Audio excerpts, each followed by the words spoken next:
Hello বন্ধুরা, তোমরা সবাই কেমন আছো? আশা করি তোমরা সবাই ভালো আছেন। তো তোমরা জানো আজকে কি? আজ হচ্ছে 25শে ডিসেম্বর। তার মানে আজকে হলো হ্যাপি নিউ ইয়ার। তা বাচ্চা দেখতে দেখা পাওয়া যাচ্ছে না, চিঙ্কি মিঙ্কি ঝিঙ্কি তোরা কোথায় রে? এদিকে আয়। বাচ্চারা, তোরা জানিস আজকে কি? আজ হলো 25শে ডিসেম্বর, মানে আজ হ্যাপি নিউ ইয়ার, কেক খাওয়ার দিন। তা তোরা এখন বেশি ঘোরাঘুরি করিস না, চল ঘরকে। এখন রাত্রিবেলা সেন্টার প্লাগ আসবে, তোরা জানিস তা? হ্যাঁ হ্যাঁ, বলো না, কেন আসবে? তোরা তো শিগগির ভুলে গেলি। এর আগের বছর যে কেক খেয়ে দিয়ে গিয়েছিল, সেন্টা প্লাস রাত্রিবেলায় আসে। তা কেন আসে মা? কেন বলো না, বলো।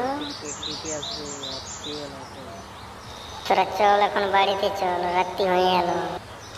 তো বন্ধুরা, আমাদের ভিডিও যদি ভালো লাগে তো लाइक एंड सब्सक्राइब जरूर कर देना। बाय बाय, अगला वीडियो में मिलते हैं।